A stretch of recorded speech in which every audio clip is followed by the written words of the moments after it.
Max Steel original, Max Steel 2000, o simplemente conocido como Max Steel clásico, es una franquicia creada por Mattel para crear una línea de juguetes de acción dirigida a los niños. La misma formó parte importante de la infancia de muchos, teniendo una más que buena aceptación, durando varios años en el mercado, siendo principalmente querido aquí en Latinoamérica. Para publicitarse, la misma creó varias líneas de figuras, series y películas que narraban la historia de este icónico personaje. Pero al recapitular toda esta historia, se hacen notar hechos y detalles que afectan el desarrollo de la historia y generan enormes contradicciones en la historia, si es que sobrepensamos las cosas. Y nos hacen preguntarnos qué pasaban con los guionistas y productores al aceptar estos momentos. Así que después de su buen recibimiento, me dispuse a recolectar otros par de datos más. Así que acciona turbo y disfruta 5 cosas que no tienen sentido en Max Steel clásico. Parte 2.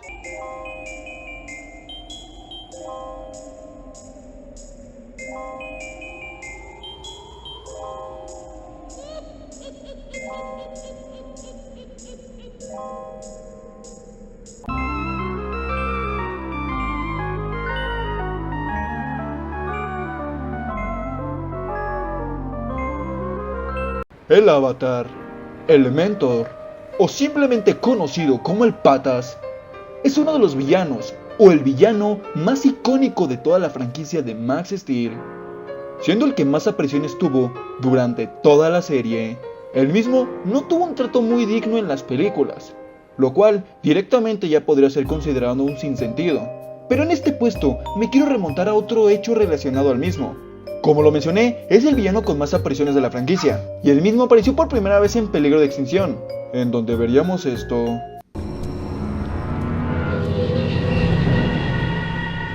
Una criatura extraña y totalmente diferente al Elementor que conocemos.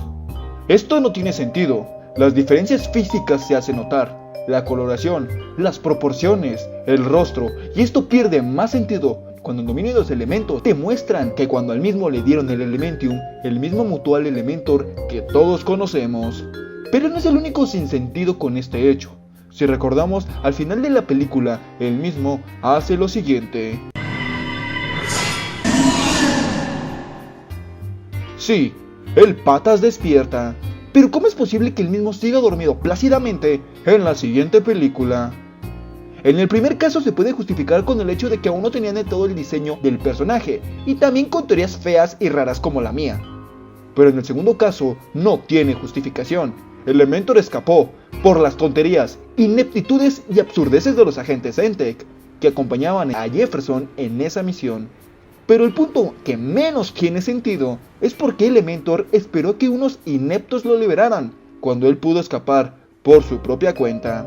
Así es, sea como sea, esto no tiene sentido. Por lo menos Mattel aprendió de sus errores y con Makino ya no lo hicieron, y prefirieron no mostrarlo. Sea como sea, que su cambio físico sea tan evidente, que no haya escapado por su cuenta y que haya esperado ser liberado por unos ineptos agentes, no tiene sentido. Número 5.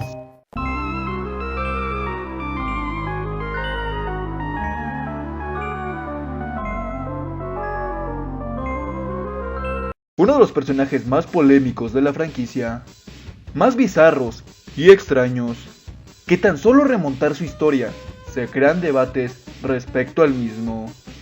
Y sí, estoy hablando del Dr. Grigor Rendell, uno de los peores villanos de la franquicia.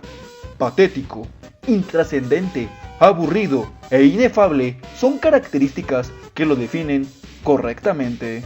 El mismo solo apareció pocas veces, gracias a Dios. Y esas breves apariciones no solo no hizo nada, sino que también demostraba por qué es lamentable este personaje. El mismo tenía una extraña enfermedad, hidrocefalia, leucemia o hepatitis, podría ser. Bueno, yo especulo. La cuestión es que el mismo quiso buscar unos cristales provenientes del espacio, ya que sabía de sus propiedades curativas. Así salió con un empresario malagradecido llamado Warren Hunter. Él le conseguía los cristales y se los daría a Rendell, y Rendell se los pagaría. Bueno, eso en realidad no lo sabemos, es especulación mía, esto nunca es mencionado del todo en las películas. Así que eso ya es un sinsentido. Sea como sea, Rendell se ocultaba en una base, en la cual buscaba morfosos. Sepa cómo supo que había morfosos en ese lugar, pero lo supo, y durante 20 años cavó el polvo de un yacimiento de morfosos, y no encontraba sino más que pequeños rastros del mismo. Y todo el cometa estaba debajo de él. Hay varias cosas que no tienen sentido con este hecho. 1. ¿Por qué colaboraba con Warren Hunter si él mismo ya buscaba cristales en su mina? Además, que ninguno de los fragmentos conseguidos por Warren Hunter llegaron al mismo, así que técnicamente su alianza no sirvió de nada. 2. ¿Qué hace el lago con él? Sí, al final el mismo fue destruido por la muchachada, aunque puede ser una creación de Rendell que le proporcionó a Warren y existirían varias versiones del mismo, aunque esto jamás es mencionado, así que técnicamente esto tampoco tiene sentido. Y 3. ¿Cómo es posible que el lago no le haya mencionado nada al Dr. Rendell? ¿Él mismo lo saboteaba a propósito para que colaborara con Warren? ¿O por qué no le decía las cosas? Sea como sea, el villano jamás cumplió sus objetivos. No consiguió los cristales, no se curó de su enfermedad, su alianza no tuvo sentido y terminó encerrado en una prisión, donde probablemente se está pudriendo. Número 4.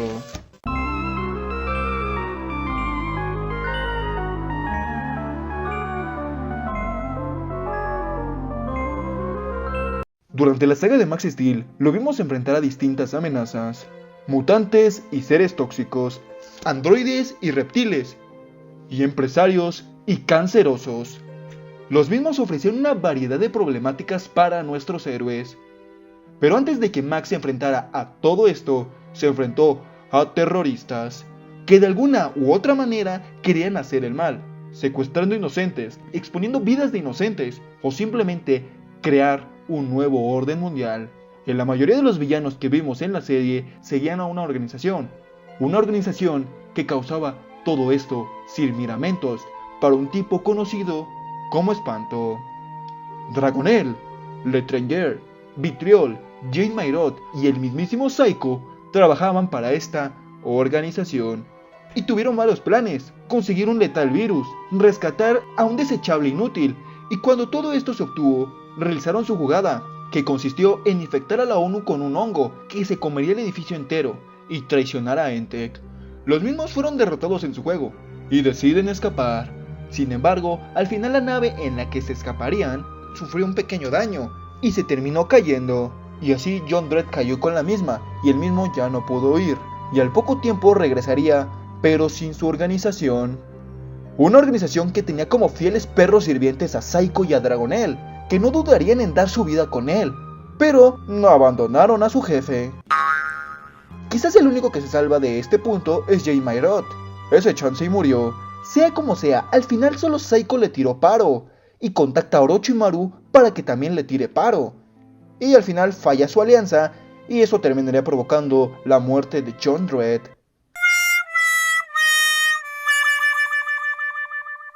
La organización Dredd, aquella organización que nunca cumplió sus objetivos, aquella organización que no dudaron en abandonar a su jefe, aquella organización que de organización no tenía nada, y decidieron actuar por separado, lo que llevó a la derrota de cada uno de ellos. Número 3.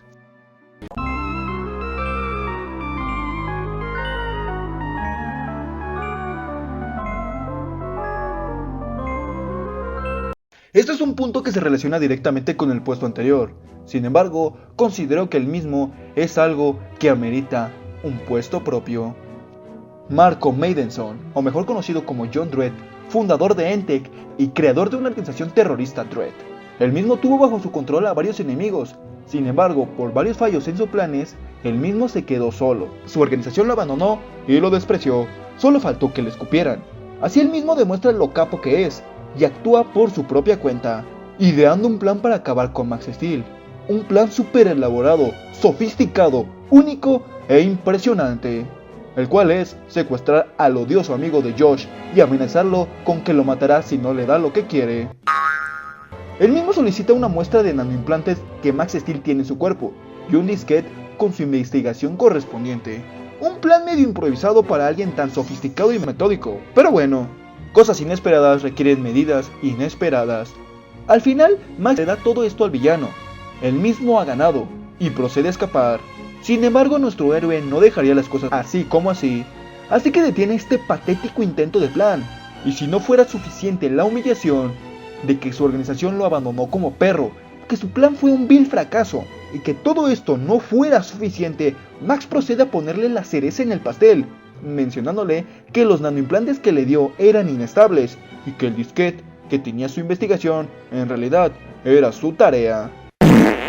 Un pésimo trato a un villano con un enorme potencial, el cual aún tendría una conclusión aún más pésima.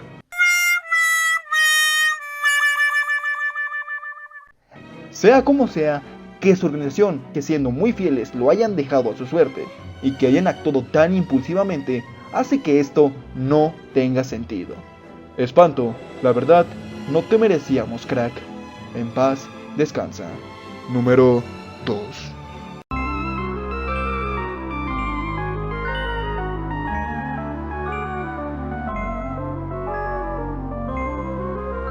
Max Steel, tremendo papazote. Héroe que podía rivalizar con distintos héroes. Personaje con una gran variedad de habilidades. Él mismo tenía todos estos poderes debido a sus implantes MX, poderosos nanoimplantes que le permitían capacidades únicas, mejorar su visión, su oído y sobre todo, una fuerza sobrehumana.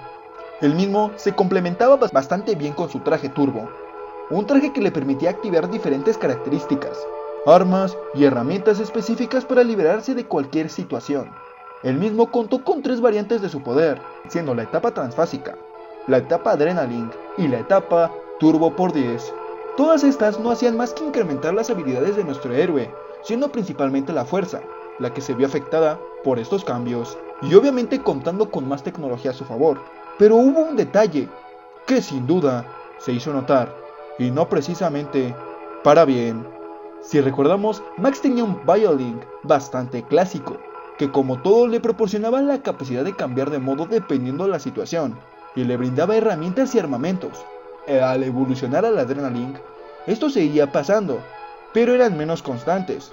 Pero en su etapa de por 10, él mismo perdió esta genial habilidad, solo pudiendo modificar su traje cuando accionaba Turbo, y se volvió completamente dependiente a los nanocubos de Berto. Su traje había evolucionado, era más actualizado y potente, pero ¿cómo es posible que una de las principales características haya sido nerfeada, volviéndolo completamente dependiente de la tecnología, fuera de su traje? Número 1. Como es costumbre, ninguna serie está exenta de errores e incongruencias que cambiaron la trama cuando lo piensas detenidamente. Si tienes más cosas que no tienen sentido, puedes dejarlo en los comentarios para una tercera parte, tal vez.